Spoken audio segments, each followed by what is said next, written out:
e ngā iwi o te motu nau mai tau maira ki te Ao Māori.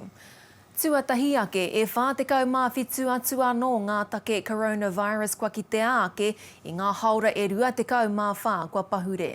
Tekau mā whā ngā take tūpono hou. Nō reira e whiturau mā waru katoa ngā tāngata ki Aotearoa nei kua pāngia e te mate urutā. E waru tekau mā rua ngā tāngata kua whakamāui ake I tēnei mate. Tekau mā whā ngā tāngata kei roho hipera, ka mutu e ata piki haere nei te kaha ki te tokorua I taumaha I ngā rangitata nei. Nō reira, ko tahi mano e warurau e whātekau mā toru ngā tāngata kei te whakamātauhia. Ia rā.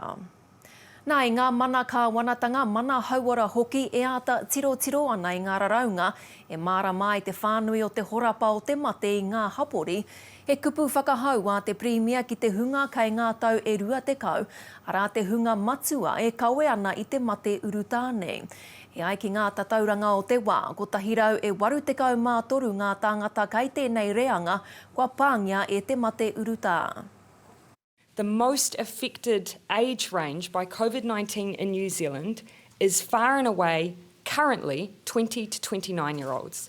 They are the ones that we are identifying as having COVID-19 in New Zealand. Now, they may think, therefore, that it won't affect them as much, that they'll be mild to moderate. They are our vector for transmission. Nā tuia ki tēnā he pēpē, he tamariki toko ono kei raro iho I te rima tau. He tamariki te kau mā rima, te kau ki te kau mā whātau te pakeke, kua pāngia e te mate. Nā ki te waiariki I nā e nei, neke atu I te kotahirau mano ngā pauaka rawa e whakarite ana puta noa I te motu. Ai āwhina I ngā whānau e noho tuako kāna. He kaupapa kua kōkirihia e whānau ora, nā runga I te tini o ngā whānau Māori kaore I te whai wāhi atu ki ngā rauemi āwhina. Ai āta wherawhera I te kaupapa nei kia whakawhiti atu tātou kia kere ama rides kei roto rua, kere ama ko wai mā ka whiwhi I tēnei kaupapa.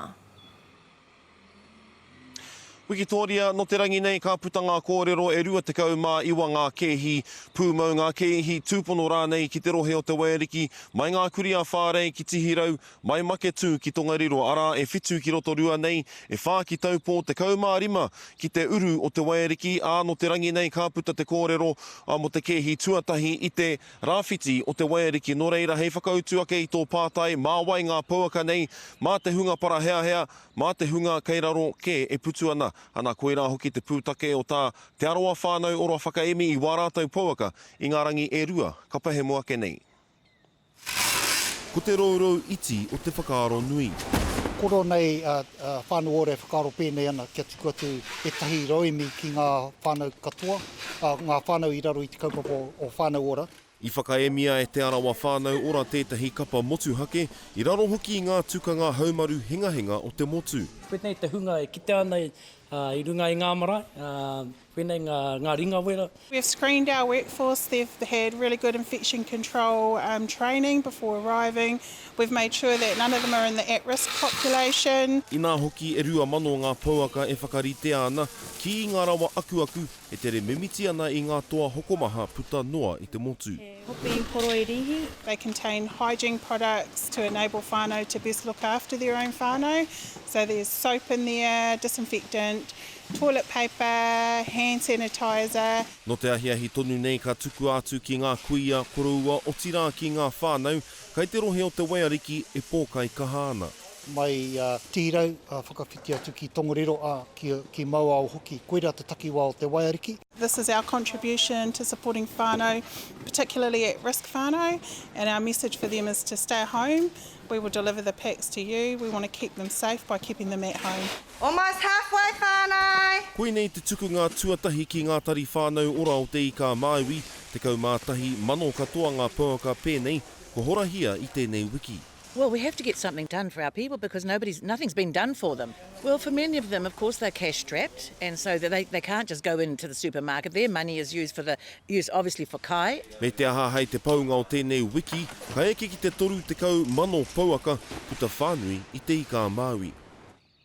Wikitoria hei whaiwhai ake I tērā pūrongo E 4,500 ngā pauaka i tukuna i te rohe o te Waikato i tēnei rangi nei, arā ki ngā tari whānau ora i Hauraki, i Maniapoto, i Raukawa me Waikato, anō hoki, nā runga i te whāinga o whānau ora kia eke ki te kotahi rau, 20,000 pauaka i te paunga o tēnei marama. Nā kaore kore ka tukuna ētahi atu momo pauaka i te kainamutanga mai o te hōtoke hei ngā wiki e tū mai nei. Engari kia koutou e whakapā mai ana me pēhea taku tiki atu i tētahi pauaka, whakapā atu ki tō tari whānau ora i tō rohe.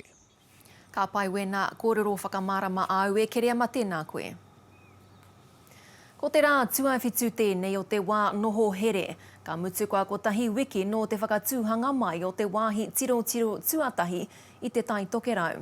E whakapono ana ngā iwi kāinga mā te aukati i te rā waho, e haumaru ake ai ngā hapori. Hai kōrero i tēnei take kia tahuri atu ki tā tātou karere i te tai tokerau, arā kia Rukuwai Tipene Allen. Rukuwai, he aha ngā kōrero o te wā e pāna ki ngā wāhi tiro? Tēnā koe Wikitoria. Ai te kau ngā whakatūnga kua whakatū puta noa i te tai tokerau i aia nei. A ko ētahi ki roto o pāwarenga o Panguru, ki roto i e rā rohe he hanga kau mātua ake e rā tāngata o e rā rohe nā reira e kite ana i te whakawahinga o ngā hapori i ētahi mahi e haumaru ai o rātou tāngata. A no nanahi whakatū ai tērā whakatūnga ki roto o Opononi.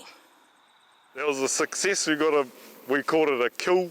But it was, we got a couple of tourists out, so that was a bit of a bonus for us for our beginning.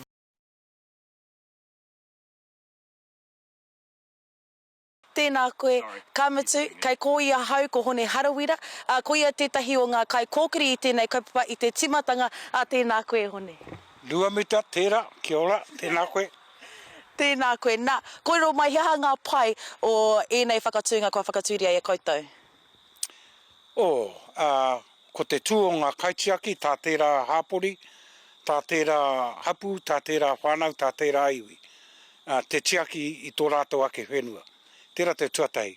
Tuarua te mahitahi tā mātou rōpu, TBC, Tai Tokerau Border Control, me ngā pirihimana Māori, ngā iwi, ngā kaimahi hauora Māori, te tū kotahi, i tēnei o ngā kaupapa nui e pāna ki wā tātou nei wi katoa. Te mea te mutunga wā tātou nei kaumātua kuia, tērā te mea nui ki a tātou katoa. Nā ko whitu rā koutou mahi ana e nei mahi, hiaha e tahi māharaharatanga, e tahi raru pēr kua puta i roto i wā koutou mahi? Tuatahi, kei konei tonu turuhima, kei konei tonu rātou. Kei roto o Ahipara, kei roto o Ngaitahoto, kei roto o Whangaroa, kei roto o Whangarei, tō mātou hihia kia eke atu, harei te panga atu, kia eke atu, kia whakahokia rātou ki tāmaki. Tērā te tuatai. Tuarua, wā tātou whānau e ruku ai, hihia tonu ana te hoki mai i tāmaki makaurau, e tikana kia mōhio, me noho koutou ki o koutou wā kāinga. Me te rōpu mutunga, te rōpu raurunui, I think, ko ngā tangata kaitaru kino. Haerere tonu ana i roto i te pō, horo rawa i te pō, te hoko atu, te hoko mai, i wā rātou nei taru kino. Kore rātou e rongo ki tā mātou kōrero, kore rātou e rongo ki ngā kōrero a te hunga pirihimana, kore rātou rongo ki ngā iwi. Tō reira, he raru nui kei mui a tātou, so e tikana kia tūkotahi mātou, te whakakahoretia i te rere atu, rere mai o ngā tangata katoa roto i te kāinga. Tēnā koe e rā whakamahiki. Olera. A ka whakahoki atu ki a koe e Wikitoria. Rukuwai Tipene Allen e mihi ana ki a koe o tira ki a kōrua ko matua hone i wā kōrua kōrero i tēnei pō. Tēnā kōrua.